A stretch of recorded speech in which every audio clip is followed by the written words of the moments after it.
Hi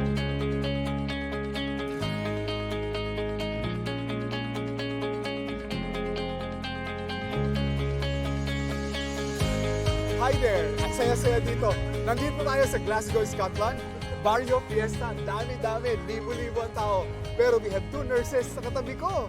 Anong name mo? Cheryl Dindo. Ikaw? Imelda Ju. Ikaw ngayon, nasubukan mo na ang MXT before. Opo, matagal na. Capsule, yung coffee. Pareho. Nagdadala ka here, ha? Opo. But you want to introduce it kay Ma'am Imelda. Opo. Ma'am Imelda is a nurse. Ngayon, nagwo-work siya pero retired na. Pero here, Nursing home. nursing home. So, yung mga may edad na ang tinaalagaan mo. And we don't want na siyempre magkaroon ng sakit tulad ng mga nandun, ano? And that is why gustong introduce sa'yo yung MX3. At saka wala kang maintenance, right? Opo. So, yan ang maganda sa'yo, yung ating MX3 capsule, 500 mg. Alam mo, you can take it as your vitamin. Di ba nagba-vitamin ka? Yes. Ang kagandahan ng MX3 capsule natin, natural. Okay. At saka, Filipino. Oh, Tama, di ba? Pilipino nga. Support the Support. Filipino. Yes. Thank you! Thank you, Thank you, MX3!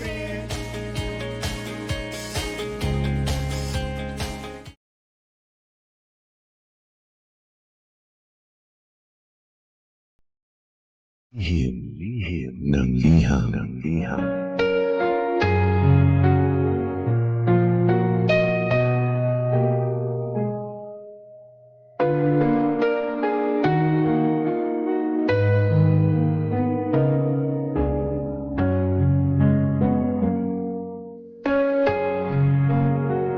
Mahal kong Lindsay.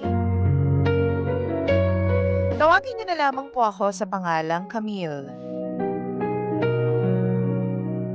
Matagal na pong nangyari ito pero ngayon lang po ako nagkaroon ng lakas ng loob para ikwento sa inyong lahat.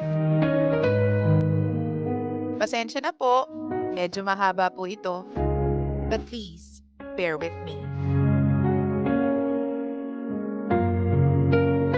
There was a time, DJ Lindsay, na makipag-break ako sa boyfriend ko. Dahil sa sobrang sama ng loob ko, sobrang lungkot, naisipan ko na lumabas with friends. Mag-bar. Sabi ko noon, gusto kong uminom para makalimutan ko lahat ng sakit. Lahat ng lungkot ng iniwan ko siya. Why not? Imagine, DJ Lindsay, we've been together for 7 long years. 7 years. Ang tanga-tanga ko, no?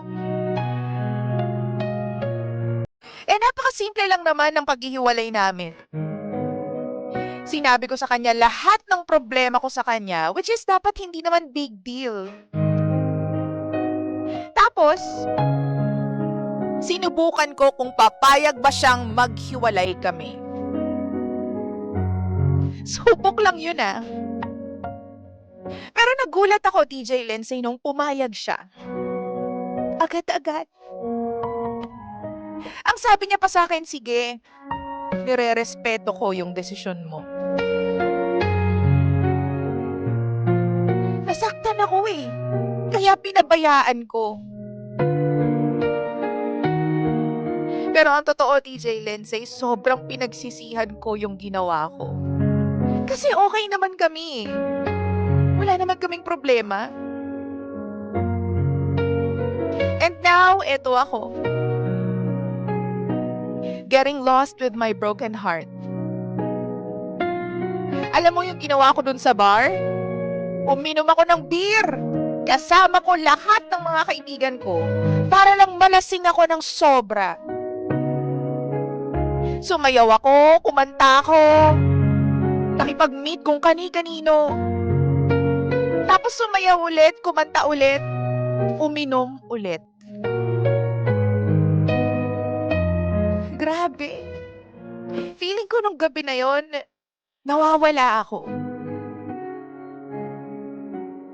Wala akong ginawa kundi sumayaw lang ng sumayaw hanggang sa hindi ko na maramdaman yung binti ko. Sakit ng paa. Kasi mas masakit yung nararamdaman ko nung time na yun eh. Out of nowhere, biglang may humila sa kamay ko, DJ Lindsay. Next thing I know, nasa isang room na ako ng bar na pinag-inuman namin. Tinitigan ko lang yung lalaking humila sa akin. Tapos hinila ko siya. Papalapit sa mukha ko. Kahit na sobrang labo na ng paningin ko nun, di ko siya makilala. Sabi ko sa kanya, game ka ba? One night stand oh. Pero parang hindi naman siya game sa gusto kong mangyari nung time na yon, DJ Lindsay. Hindi siya agad umoo. Pero napansin ko na merong tumulo sa kanyang mga mata.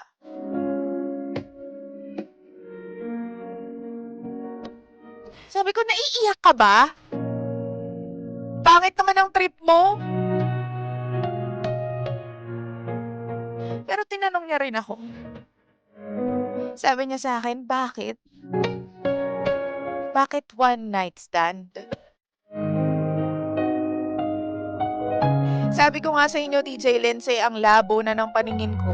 At nahihilo pa ako nung time na yon, pero diretso yung sagot ko sa kanya. Sabi ko kasi, gusto kong makalimot. Kasi ang sakit eh.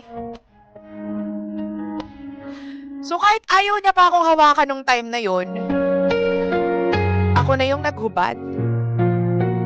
Tinanggal ko lahat ng suot ko nun. Pero tong lalaki na to, basag trip. Pangit ka bonding. Nakatingin lang siya sa akin. Tapos, teary-eyed na naman ang kuya mo. Kasi, pinipilit ko siyang tingnan eh. Maya-maya pa, bigla siyang lumapit sa akin, tapos niyakap niya ako. I have to admit, I felt peace at that time. Kalmado ang pakiramdam ko na para ba akong bata na biglang pinatahimik. Pinulot niya isa-isa yung mga damit ko, tapos sabi niya sa akin, di mo kailangan gawin yan. Nagbihis ka na. So ako, napahiya ako. Maya-maya pa umupo siya sa tabi ko. Parang may binubulong. Pero naririnig ko naman. Sabi sa akin ng lalaki na to, ayokong makalimot ka. Kasi kaya ko naman lahat. I can take it. Kams, pumayag lang akong makipaghiwalay sa'yo kasi sabi mo, yun ang gusto mo. Nakipaghiwalay ako sa'yo. Pero hindi ko naman sinabing hindi kita babalikan. Tapos niyakap niya ulit ako. Bigla akong natauhan nung time na yon, DJ Lindsay. Tapos nagsimula na rin akong umiyak. Nag-iyakan kaming dalawa. Sabay ako naman yung yumakap sa kanya. Sabi ko sa kanya, sorry. Sorry sa lahat. Mahal na mahal kita.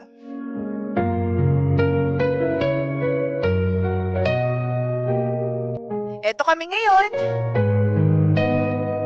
13 years in love. Mahal na mahal ang isa't isa. And still counting. Until forever ends. Maraming salamat, Lihim ng Liham. Truly, Happy Valentine's Month po sa atin. Ako si Cam. Thank you, DJ Lindsay. Sa pagpatak